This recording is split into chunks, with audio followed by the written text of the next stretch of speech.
എല്ലാവർക്കും നമസ്കാരം.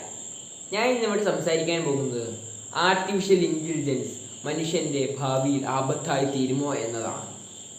ഈ ഒരു ചോദ്യമാണ് ഇപ്പോൾ ഏറ്റവും കൂടുതൽ ഉയർന്നു വരുന്ന ഒരു ചോദ്യം എന്നത്. കാരണം അതിന് പല കാരണങ്ങളുമുണ്ട്. നമുക്കറിയാം, ഈ ആർട്ടിഫിഷ്യൽ ഇൻ്റലിജൻസ് വന്നതോടുകൂടി തന്നെ മനുഷ്യ ജീവിതത്തിൽ വലിയ മാറ്റങ്ങൾ തന്നെയാണ് ഉണ്ടായിക്കൊണ്ടിരിക്കുന്നത്. അത് നല്ല മാറ്റങ്ങളായിക്കോട്ടെ, അതുപോലെ തന്നെ മോശമായ മാറ്റങ്ങളും ആയിക്കോട്ടെ. മനുഷ്യൻ്റെ ജീവിതം കൂടുതൽ എളുപ്പമാക്കിയ ഒരു സാങ്കേതികവിദ്യ തന്നെയായിരുന്നു ആർട്ടിഫിഷ്യൽ ഇൻ്റലിജൻസ് എന്ന് പറയുമ്പോൾ. പക്ഷേങ്കിൽ ഇത് കാരണം മനുഷ്യർക്ക് ഉണ്ടായ ഒരു നഷ്ടമെന്ന് പറയുമ്പോൾ മനുഷ്യർ എളുപ്പത്തിൽ ചെയ്തിരുന്ന ജോലികളെല്ലാം ഇല്ലാതായി എന്നതാണ്. പക്ഷേങ്കിൽ അതിലൂടെ മനുഷ്യർക്ക് ഒരു ലാഭമുണ്ട്. ഈ പോയ ജോലികളെ ഇരട്ടി ജോലികളാണ് വീണ്ടും തിരിച്ചു വന്നത്. അതൊരു നല്ലൊരു കാര്യം തന്നെയാണ്. പക്ഷേങ്കിൽ അതത്ര എളുപ്പമല്ല പഠിച്ചെടുക്കാനും. അത് മാത്രമേ ഉള്ളൊരു ചെറിയ കാര്യം എന്ന് പറയുന്നത്. പണ്ടത്തെ ജോലി എന്ന് പറയുമ്പോൾ കണക്ക് കൂട്ടുന്നതും എഴുതുന്നതും ഒക്കെ ആയിരുന്നു. പക്ഷേങ്കിൽ ഇപ്പോൾ പുതിയ പുതിയ ജോലികൾ വളർന്നു വന്നുകൊണ്ടിരിക്കുകയാണ്.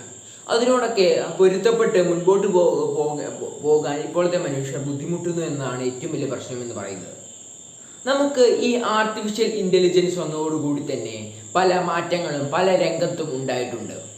ഇപ്പോൾ ആരോഗ്യ രംഗത്താണെങ്കിൽ ഡോക്ടർമാർക്ക് ചികിത്സ എളുപ്പമാവുകയും, അതുപോലെ തന്നെ കൃഷി രംഗത്താവുകയാണെങ്കിൽ കൃഷിക്കാർക്ക് തൻ്റെ വിളയ്ക്ക് നല്ല ആരോഗ്യമുണ്ടോ എന്ന് തിരിച്ചറിയാൻ കഴിയുകയും, അതുപോലെ തന്നെ കമ്പ്യൂട്ടറിൻ്റെ വളർന്നു വരവും, പിന്നീട് കാലാവസ്ഥാ വ്യതിയാനവും അതുപോലെ തന്നെ ദുരന്തങ്ങളും മുൻകൂട്ടി അറിയാൻ കഴിയുന്നതും ഒക്കെ നല്ലൊരു ഉപകാരം തന്നെയാണ്.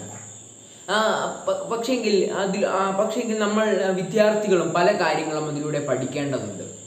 വിദ്യാർത്ഥികൾ ഇനിയുള്ള കാലങ്ങളിൽ ചെയ്യേണ്ട പല കാര്യങ്ങളുമുണ്ട്. ഇംഗ്ലീഷ് ഭാഷാ പഠനം നിർബന്ധമായും പഠിച്ചിരിക്കണം. അതുപോലെ തന്നെ ചെയ്യേണ്ട ഒരു കാര്യമെന്ന് പറയുമ്പോൾ മറ്റുള്ളവരുമായി നല്ല രീതിയിൽ ഇടപഴകാനും, അതുപോലെ തന്നെ പുതിയ മാറ്റത്തോട് പെട്ടെന്ന് പൊരുത്തപ്പെടാനും, ഓരോ ദിവസവും മെച്ചപ്പെടാനും, പുതിയ മാറ്റങ്ങൾ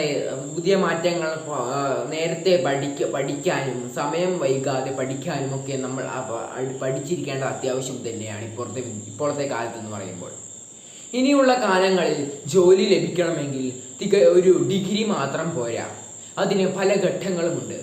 ഡിഗ്രി അല്ലാതെ നമ്മുടെ സംസാരം എങ്ങനെയാണോ, അതുപോലെ തന്നെ നമ്മൾ മറ്റുള്ളവരുമായി എങ്ങനെ ഇടപഴകുമെന്നോ പിന്നീട് നമ്മൾ ശ്രദ്ധിക്കേണ്ടതെന്ന് വെച്ചാൽ പുതിയ മാറ്റങ്ങളെ പെട്ടെന്ന് പൊരുത്തപ്പെടുക എന്നതാണ് ഏറ്റവും പ്രധാനപ്പെട്ട ഒരു കാര്യമെന്ന് പറയുമ്പോൾ. നമ്മൾ ഇപ്പോഴത്തെ കാലത്ത് സംഭവിക്കുന്ന ഒരു കാര്യമെന്ന് പറയുമ്പോൾ നമ്മുടെ പുതിയ മാറ്റങ്ങളൊന്നും പല ആൾക്കാരും അറിയുന്നില്ല. ഇപ്പോഴും പഴയ സംവിധാനങ്ങൾ ഉപയോഗിച്ചും പല വർക്കുകളും സമയമെടുത്തുമൊക്കെ ആയിരിക്കും ചെയ്യുന്നത്. പക്ഷേങ്കിൽ അതേ വർക്ക് നമ്മൾ ആർട്ടിഫിഷ്യൽ ഇൻ്റലിജൻസ് വളർന്നു വന്നതോടുകൂടി തന്നെ അത് എളുപ്പമായി സമയലാഭമൊക്കെ ഉണ്ടായിരിക്കും. പക്ഷേങ്കിൽ അതൊന്നും അറിയാത്തതുകൊണ്ട് അവർക്ക് പല സമയനഷ്ടവും, അതുപോലെ തന്നെ അവർക്ക് കൂടുതൽ ചിന്തിച്ച് എൻ്റെ മനസ്സമാധാനം കളയുകയും ഒക്കെ ചെയ്യുന്ന ഒരു സംഭവമാണ് ഇപ്പോൾ നടന്നു വരുന്നത്. അപ്പോൾ നമ്മൾ മാറ്റങ്ങളെ തിരിച്ചറിയുകയും അതുമായി മുൻപോട്ട് പോകാൻ നമ്മൾ പഠിക്കണം. ഇനിയുള്ള കാലങ്ങളിൽ വെറും ഒരു ഡിഗ്രി മാത്രം പോരാ നമുക്ക് ജോലി കിട്ടാൻ. അതുകൊണ്ട് തന്നെ നമ്മളെല്ലാവരും മാറ്റങ്ങൾ ഓരോ ദിവസവും നമ്മുടെ ലോകം മാറിക്കൊണ്ടിരിക്കുകയാണ്. അപ്പോൾ ആ മാറ്റത്തിനോടൊപ്പം നമ്മൾക്ക് മുമ്പോട്ട് പോയാൽ മാത്രമേ നമുക്ക് ഇനിയുള്ള കാലങ്ങളിൽ ജീവിക്കാൻ കഴിയുകയുള്ളൂ. ഇപ്പോൾ നമുക്കറിയാം, വിദ്യാഭ്യാസ കാലഘട്ടത്തിലും പല മാറ്റങ്ങളും കൊണ്ടുവരുന്ന കാര്യം നമുക്ക് കണ്ടു തന്നെയാണല്ലോ. കുട്ടികൾ അത് വന്നതോടുകൂടി തന്നെ കുട്ടികൾക്ക് കമ്പ്യൂട്ടറുമായി കൂടുതൽ ഇടപെടാൻ കഴിയുകയും, കമ്പ്യൂട്ടർ ഉപയോഗിക്കാൻ പഠിക്കുകയും, അതുപോലെ തന്നെ പല ആപ്പുകളും എങ്ങനെ തുറക്കാമെന്നും അതെങ്ങനെ ഉപയോഗിക്കാമെന്നും കുട്ടികൾക്ക് പഠിക്കാനുമൊക്കെ കഴിഞ്ഞു. ഇനി വരായിരിക്കുന്ന കാലങ്ങളിൽ കുട്ടികൾ ബാഗും ചുമന്ന് പുസ്തകങ്ങളുടെ ഭാരവും ചുമന്ന് ഇനി സ്കൂളിൽ പോകാനുണ്ടതില്ല. ഇനി വരാനിരിക്കുന്ന കാലങ്ങളിൽ ഒരു ടാബ്ലറ്റ് ആയിരിക്കും. അതിൻ്റെ ഉള്ളിൽ എല്ലാ സബ്ജക്റ്റിൻ്റെയും നോട്ടും ടെക്സ്റ്റ് ബുക്കും എല്ലാം അടങ്ങിയ ഒരു ടാബ്ലറ്റ് മാത്രമായിരിക്കും ഇനി. അതുമാത്രം എടുത്തുകൊണ്ട് ഇനി സ്കൂളുകളിൽ പോയാൽ മതി. അങ്ങനെയുള്ള മാറ്റങ്ങൾ ഇനി വരാനിരിക്കുന്ന കാലങ്ങളിൽ ഉണ്ടാകുമെന്നതിൽ ഒരു സംശയവുമില്ല.